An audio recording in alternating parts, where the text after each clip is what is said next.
So yun mga kayabi, may issue to mga kayabi yung ating Starix mga kayabi. Ang nangyayari mga kayabi nung nakaraang linggo mga kayabi is yung light indicator mga kayabi, yung parang battery dyan sa dashboard, matagal mamatay mga kayabi. Kahit umaandar na siya mga kayabi, matagal siya mamatay. So ang ginawa natin mga kayabi is ngayon nakatambay itong ating Starix mga kayabi. Subukan natin na tignan natin mga kayabi yung ating Hyundai na D4VH, yung charging system mga kayabi. Magbabalik ako mamaya mga kayabi, just keep on watching.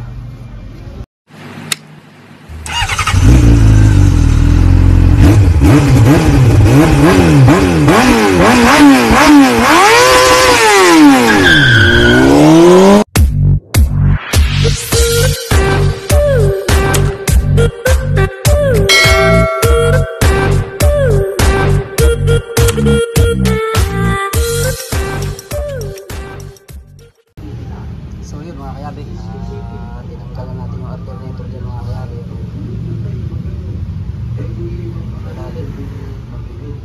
So ito tinanggalan natin ito mga kayabi. Ito ang trabaho nito mga kayabi, vacuum. Ito yung nagbabacuum ng hydrovac natin mga kayabi. Ito yung nagpapalambot ng hydrovac, yung preno natin mga kayabi. Ito yung nagsasaksyon. Ito papunta sa hydrovac ito mga kayabi, doon sa pedal natin. So yun lang ang trabaho nito mga kayabi, vacuum. Yan. So yun mga kayabi, binuksan natin to mga kayabi. Daming langis dyan sa loob mga kayabi, kasi yung langis mga kayabi na pumapasok dito, galing dito yan mga kayabi, yan dito. So may langis yan mga kayabi. So yung oil seal na to mga kayabi, yan worn out na ito mga kayabi yun. Kaya pala siya mga kayabi, yung charging system natin mga kayabi, yung indicator light natin mga kayabi, hindi na namamatay. Matagal siya mamatay bago mawala sa dashboard. Kaya nagtataka ako mga kayabi kung bakit. Kaya sinubukang binuksan ko mga kayabi yung alternator. Dito dumadaan yung langis mga kayabi dito.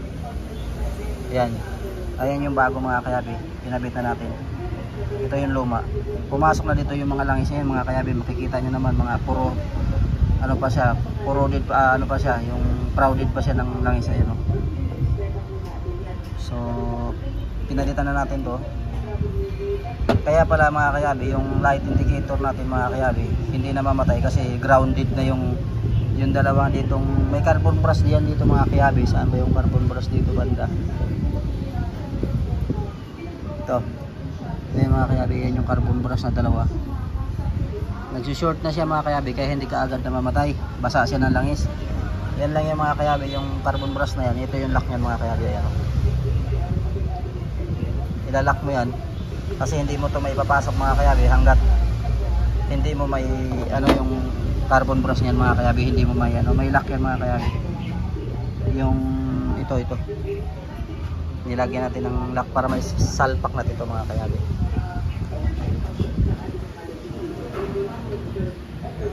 So yun mga kayabi, nilinis na natin.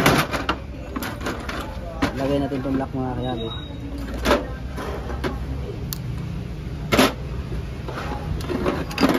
Lagay natin itong lock.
Lock ng mga kayabe, lock ng oil seal yan. Yan, para hindi siya lumaba. So ngayon mga kayabe, lagyan natin ito ng grasa ito mga kayabe para dito sa labi ng mga kayabe, dito para dito. Lagyan natin ng grasa. Kaya na to.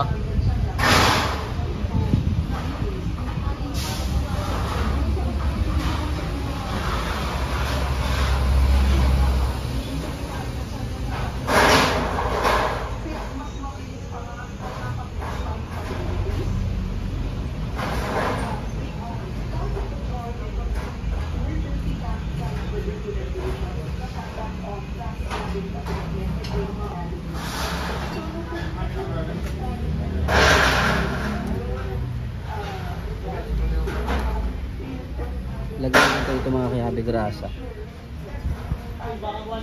para pagpasok ng labi ng oil seal mga kayabe hindi siya masusunod.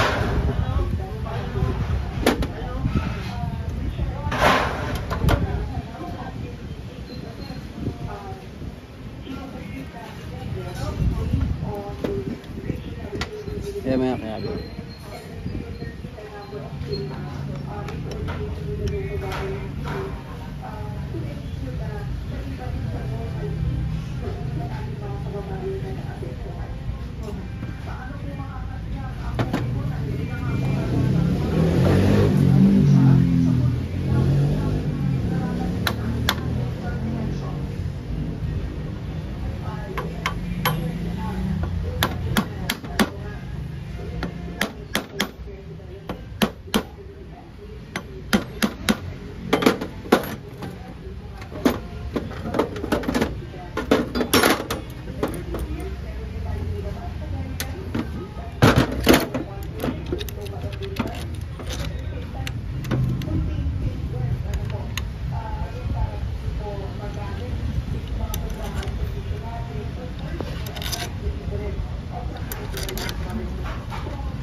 kasi yung kamay mo.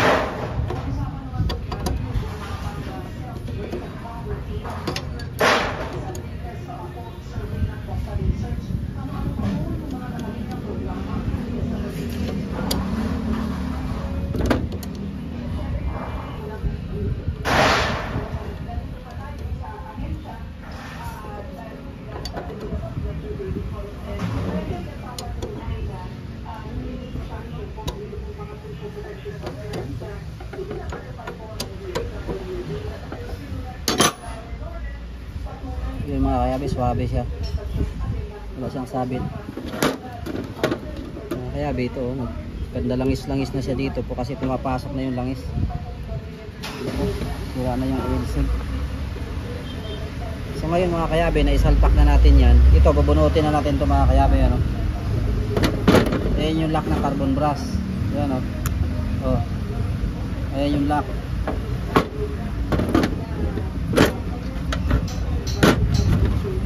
Ngayon, ito yung vacuum kakabit natin.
So yun mga kayabe, naikabit na natin lahat.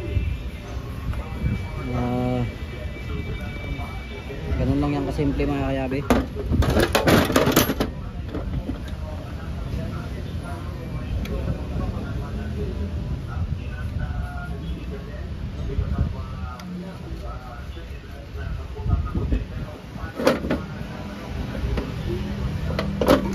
Balik kabe mamaya mga kayabe, just keep on watching lang. So, yun mga kayabe, assemble na natin. Ngayon mga kayabe, testing natin yung vacuum. Ngayon mga kayabe, pakinggan nyo mga kayabe. Ayan mga kayabe. Ayan mga kayabe. Ayan yung nagpapalambot ang preno natin mga kayabe. Ngayon minsan pag matigas, pag mahina to mga kayabe, ang preno natin is kumakapit, nangangapit, kumbaga nag-aamoy, pag nag-aamoy-amoy yung ano natin yung, kasi pag oras na mahina ang vacuum na to, nagpipreno na siya mga kayabe yung ating unahan, kadalasan unahan. Kaya mga kayabe, makikita nyo naman dito mga kayabe, napakalakas o tunog o tinunog. Ano, umuhon eh. Ayan o, kamay pa lang yan o. Kaya pag mahina minsan yung preno nyo, naka-adjust na kayo mga kayabe sa preno, likod, sa harap, na-blade nyo na lahat, tapos mahina pa rin yung preno.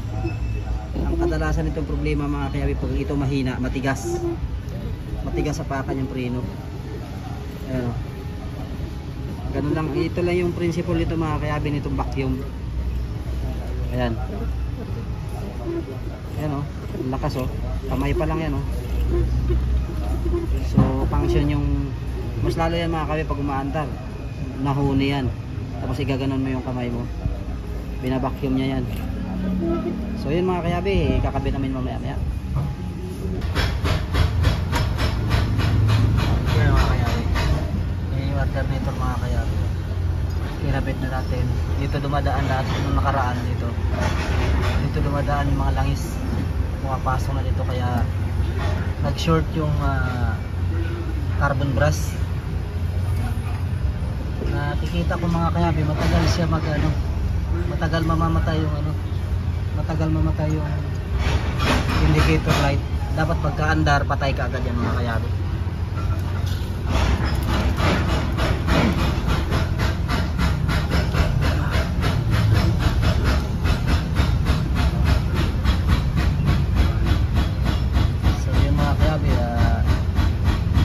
Kinakabit na yung alternator na turbo, yung hose na turbo, papaanda rin natin.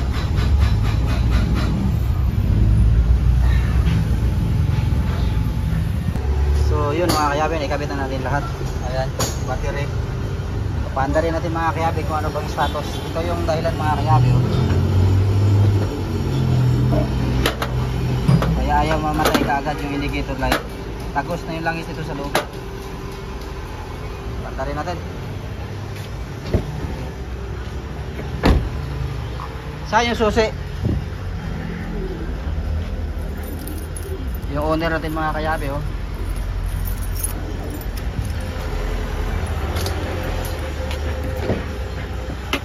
Pantar tayo mga kayabe.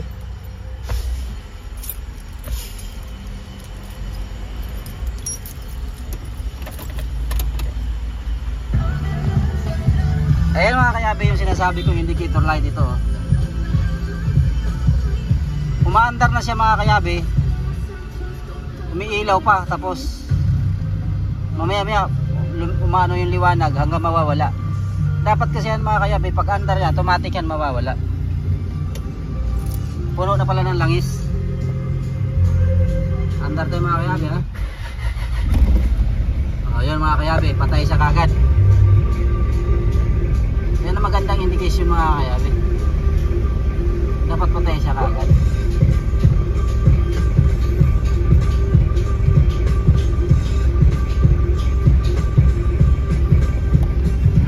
Aircon tayo mga kayabi. Yun, ating personal to mga kayabi na Starex. Inundisyon ko lang mga kayabi kasi meron tayong nakitang hindi maganda mga kayabi sa ating indicator light.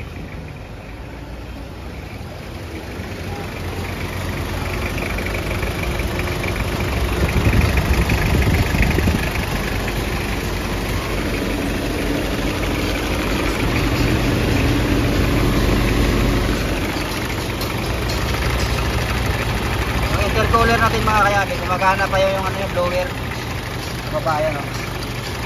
Mararamdaman mo yung mga kayabi na inihigop yung kamay mo. Kailangan yung may motor yan mga kayabi sa ilalim. Motor yan sa ilalim. Kailangan inihigop yan ang panglakas.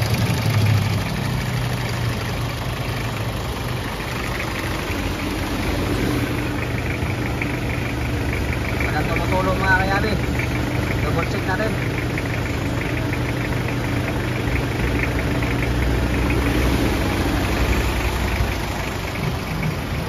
So papatayin natin ulit, tapos titestingin natin ulit.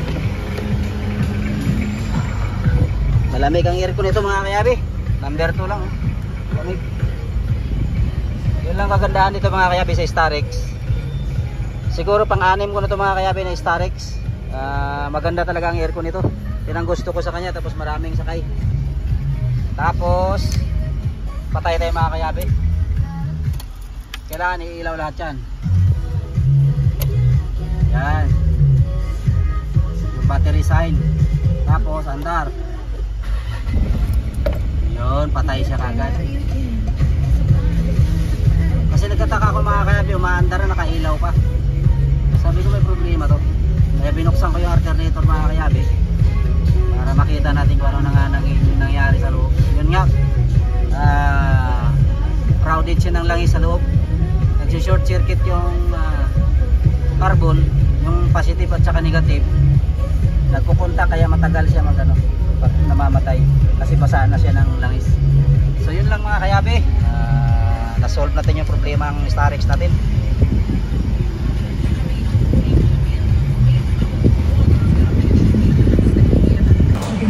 So yun mga kayabi, mayroon lang akong sa inyo mga kayabi. Baka mayroon kayong mga spare parts dyan mga kayabi, o mga makina na as-is na Grand Starex, GRX mga kayabi, yung Hyundai na Big Eye.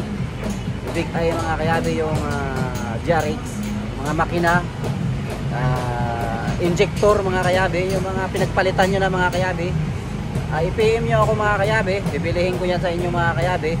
Or makina na mga pinagpalitan nyo na makina ng Starex, kukunin ko lang yung mga pyesa mga kayabi, pipiliin natin at isasalpak din natin sa mga ibang makina, kasi maraming naghahanap sa atin mga kayabi. Katulad mga kayabi natin na nagbablog tayo mga kayabi ng mga karamihan Starex, maraming naghahanap.